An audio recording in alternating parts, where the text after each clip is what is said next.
The trouble kicked off when Susan Harper stormed up to my gate, clipboard in hand, her smile as fake as a dollar store lawn ornament. "Mr.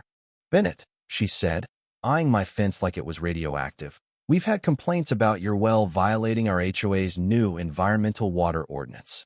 Her voice carried the weight of someone handing down a royal decree. The issue? My 5 acres of rural land, complete with a private well and solar panels, sat half a mile outside her precious HOA's jurisdiction. I wasn't part of her suburban kingdom, and my old windmill, spinning lazily in the breeze, was none of her business. But Susan, the self-crowned queen of the Crestwood HOA, didn't care about facts. She pointed at my windmill like it was a public nuisance. "It's an eyesore, and it's draining our shared aquifer." I stared, wondering what kind of energy drink fueled this level of nonsense. "Susan," I said, keeping my tone even, "unless your HOA just redrew the county map with a crayon, my water's none of your concern." She let out a laugh that screamed lawsuit. "Groundwater doesn't respect property lines," she chirped. "We have the right to regulate what impacts our community." The next day, a notice arrived on fancy paper, like it was straight out of a Renaissance fair. It cited some vague clause about water impact zones and claimed my well threatened the sustainability of shared resources under Article 17C of their ecological code. Pure gibberish, especially since I wasn't in their neighborhood. But I knew the real deal. 2 weeks earlier, the city had ordered Crestwood to cut water use by 30% due to drought. Meanwhile, I was hosing my driveway, sipping lemonade from my well. They were green with envy, and in HOA land, envy breeds vendettas. I could have ignored it, but curiosity won out. So, I showed up at their next board meeting, sitting in the back like a guy watching a clown show. The room was full of petty bureaucrats debating mailbox colors for 20 minutes before Susan brought up external resource misuse. That was me. She rambled about aquifer balance, but her real aim was clear: get the county to cap my well. One board member even suggested diverting my water for equity. I raised my hand, grinning like a card shark. Since when does an HOA control private wells outside its borders? Susan snapped. "You're in our watershed. Your actions affect us all." I leaned back. "My well's tested, Susan. It pulls from a separate channel. No overlap. But this isn't about science, is it? It's about appearances." Her face twitched. She didn't like being called out. Things snowballed fast. A county inspector, conveniently suggested by the HOA, showed up with a clipboard and a mission. He poked around, took samples, and grilled me on pump output. I handed over my permits and hydrological reports, but he wasn't impressed. Neither was I. Then came the HOA's next jab, a $1,000 community impact fee taped to my gate like a bad prank. I mailed it back with a post-it, return to sender. Fiction not accepted. That's when Susan went full meltdown. Her newsletter branded me a known environmental hazard, claiming I was exploiting legal loopholes to threaten their water. Neighbors I'd never met stopped waving. One left a frozen catfish on my porch dollar store special. I hired a hydrogeologist to confirm what I knew. My well tapped a distinct subterranean channel, no link to their reservoir. I had charts, data, the works. But Susan wasn't fighting with facts. She was waging a smear campaign, winning with gossip and outrage. A kid on a bike even shouted, "Water thief," as he zipped by, like he'd unmasked a supervillain. Logic wasn't cutting it. These people fed on petty power plays. So, I flipped the game. Digging through county records, I struck gold. The HOA's prized Lake Willow was fed by a tributary owned by a defunct farming co-op. After a few calls and a sharp lawyer, I bought the co-op and its water rights. I now controlled the flow to their precious lake. At the next HOA meeting, I handed Susan a letter announcing the change in management. Her face froze like I'd tossed a live grenade. "You're bluffing," she hissed. I smiled. "I don't bluff about optics." The next morning, I posted a sign at the tributary, "Water access under review. Flow reductions possible." The HOA lost it.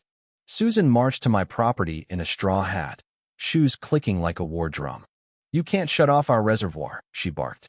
"It's for 300 households, landscaping and fountains." I shrugged. "I'm not shutting it off. I'm evaluating it responsibly as the rights holder. Check your own bylaws." She stormed off, muttering about lawsuits. The HOA's legal team, a small-time outfit better suited for parking tickets, sent a letter accusing me of weaponizing water.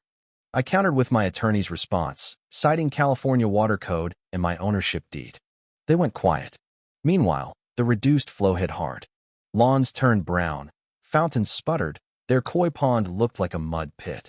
The neighborhood Facebook group exploded. One guy blamed UFOs, but most pointed at me. Susan even got Channel 8 News to show up, painting me as a greedy landowner. I stepped outside, cool as ice. It's not revenge, I told the reporter. It's management. I own the rights, and I'm ensuring sustainability. The HOA has no say over my well, but I control their reservoir. I'll cooperate if they stop slandering me. The segment aired, and to Susan's horror, the public didn't buy her sob story. Online comments called her HOA ridiculous for targeting a private well owner. Some even rooted for me. Susan doubled down, pushing a petition to redraw HOA boundaries to include my land. Risky move. If she got enough signatures, the county might listen. But her grip was slipping.